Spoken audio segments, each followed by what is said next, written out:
Every person who has ever been in a relationship with a narcissist eventually arrives at the same question.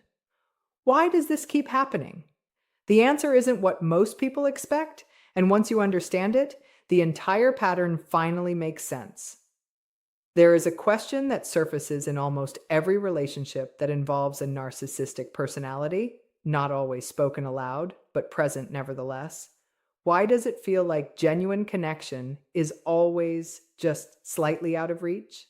Why does the relationship produce moments that feel real, feel close, feel like the beginning of something solid, and then somehow never consolidate into the stable, mutual foundation that those moments seem to promise? The hidden reason behind this behavior isn't poor communication. It isn't unresolved conflict. It isn't incompatibility in any of the ways most people understand that word. It is the structural absence of something that healthy relationships require as their most basic operating condition: the genuine capacity to experience another person's needs, feelings, and interior life as mattering in the same way that your own do. Not performed, not simulated, actually felt in a way that influences behavior automatically and without calculation. What most people don't realize is that this capacity isn't simply underdeveloped in the narcissistic personality, it is architecturally absent. And a relationship built without it doesn't struggle toward connection. It circles around the absence of connection indefinitely, producing the appearance of intimacy without ever achieving its substance. This is where the idealization trap reveals its function, because the relationship doesn't begin with absence, it begins with overwhelming presence. Attention so focused it feels transformative, affection so calibrated to your specific emotional needs that it seems almost impossibly perfect. A connection so immediate and so intense that it bypasses the ordinary caution most people bring to early relationships. At first, it appears to be love at its most powerful. Pay attention to what happens next, because the idealization was never the destination. It was always the entry point, and entry points in the narcissist's relational pattern exist for one purpose only: to get you inside before the door closes. There is something that happens inside the narcissist's internal world at the beginning of every relationship that the other person never sees and would rarely believe if it were described to them, particularly during the idealization phase, when everything feels so genuinely warm, so apparently mutual, so convincingly real. From the very beginning, without announcement and without conscious awareness, the person being idealized is not being experienced as a person. They are being experienced as an object. What most people don't realize is that this conversion from person to object is not a deliberate choice the narcissist makes. It is the automatic output of a personality structure that never fully developed the internal architecture required to experience other people as genuinely separate, fully interior human beings with their own needs, feelings, and autonomous existence. In the narcissist's relational world, people function as mirrors, as fuel sources, as extensions of their own psychological needs, valued precisely to the degree they reflect back what the narcissist requires, and threatening the moment they assert an existence that doesn't serve that function. Pay attention to what this reveals about the entire relationship dynamic that follows. Every behavior that seems confusing, the sudden coldness, the inexplicable anger when you assert a preference, the discomfort with your independent happiness, becomes entirely coherent when understood through this lens. Objects don't get to have needs. Objects don't get to have moods that aren't about the narcissist. Objects don't get to thrive independently. This is where the intimacy sabotage mechanism becomes visible, because as the relationship develops and genuine emotional closeness becomes possible, something in the narcissist's system begins to resist it, not obviously, not through a declared withdrawal, but through a pattern of subtle disruptions, manufactured conflicts, inexplicable distance, crises that arrive precisely when warmth was building. The hidden reason behind this behavior is that genuine intimacy requires something the narcissist's entire psychological architecture was built to prevent: being truly seen. What it consistently lacks, and what becomes visible only across patterns of behavior over time, is the automatic behavioral consequence that genuine empathy always produces. When empathy is real, it changes what you do.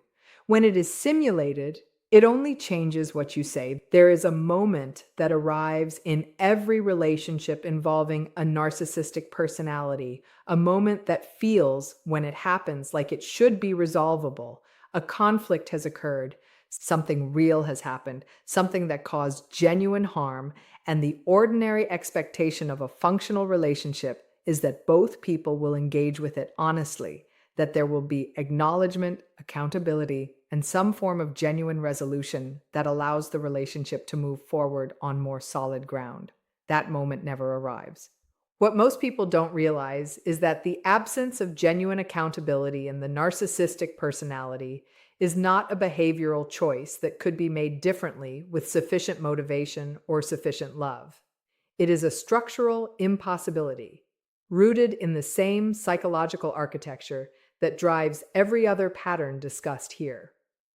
Genuine accountability requires the temporary acceptance of a diminished self-image, the ability to sit with having been wrong, having caused harm, having failed in some way, without that experience becoming so psychologically intolerable that it must be immediately escaped through reversal, projection, or escalation. The narcissist's personality structure cannot perform this function. The moment genuine accountability is required, the system automatically redirects, converting the conversation from an examination of their behavior into an examination of yours. The original harm disappears from the narrative. Your reaction to it becomes the issue. Your manner of raising it, your tone, your timing, your history of similar complaints, all of it surfaces as evidence that the real problem in this conflict was never them. Pay attention to how consistent this pattern is across every conflict in the relationship. Because the specific content changes every time, the reversal mechanism is identical every time. This is where the supply hierarchy becomes visible in its most damaging form, because not only can conflicts never be resolved, the people who raise them get quietly downgraded. There is an inevitability to the narcissistic relationship pattern that becomes visible only in retrospect. When enough distance exists to see the full arc of what happened rather than the individual moments that composed it.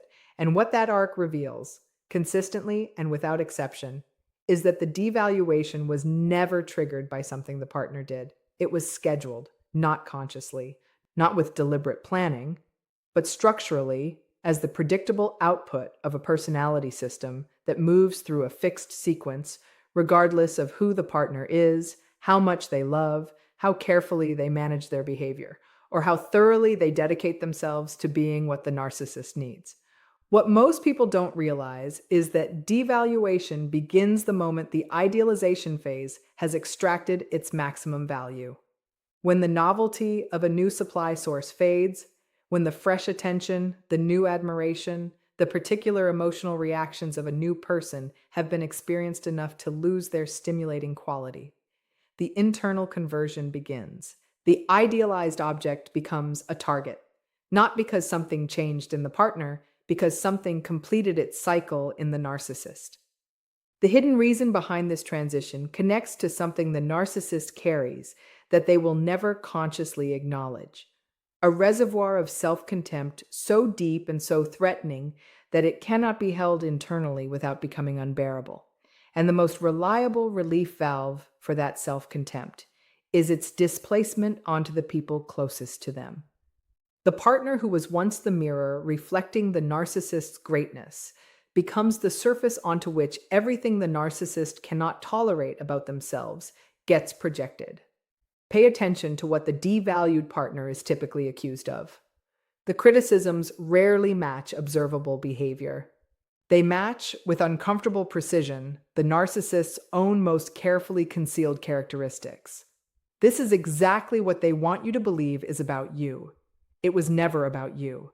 And then comes the detail that finalizes everything, the pattern portability. Most people encountering the destruction of a relationship with a narcissist search for what went wrong, what could have been done differently, what specific failure of communication, compatibility, or effort produced this particular outcome. Most people miss this warning sign because it requires looking not at the relationship that ended, but at every relationship the narcissist has ever had. The pattern is identical. The idealization, the conversion, the intimacy sabotage, the moving goalposts, the empathy simulation, the accountability void, the supply hierarchy, the devaluation, all of it appears in the same sequence with every partner. Different person, different surface details, identical underlying structure. The hidden reason behind this consistency is the most important thing to understand about why narcissists ruin every relationship they touch. They don't ruin them through poor choices that could be made differently. They ruin them because the pattern isn't a behavior, it's the personality itself. When you examine the complete pattern, the idealization that was always a setup, the object conversion that happened before the relationship truly began, the intimacy sabotage that activated precisely when genuine closeness became possible, the moving goalposts that kept partners permanently uncertain, the empathy simulation that produced the appearance of connection without its substance, the accountability void that ensured no conflict could ever genuinely resolve, the supply hierarchy that reduced human beings to their utility, the devaluation that arrived on schedule regardless of what the partner did, and the pattern that traveled intact from relationship to relationship like a blueprint that never gets revised. What becomes visible is something that individual moments inside these dynamics almost never allow you to see clearly. This was never about the relationship. It was never about you specifically. Your specific failures, your specific inadequacies, or the specific ways this particular connection fell short of what it needed to be. Every accusation that felt personal was executing a function. Every moment of warmth that preceded a withdrawal was part of a cycle. Every conflict that somehow ended with you apologizing for something that was done to you was the accountability void operating exactly as designed. The behavior was always the message. The idealization said you are valuable as a source. The devaluation said that source has been sufficiently depleted. The destruction said the pattern has completed its cycle and is ready to begin again somewhere else. Understanding this doesn't change what happened. But it does change the only thing that was ever genuinely at question, not what you did wrong inside the relationship, but what the relationship was actually built to do from the very beginning.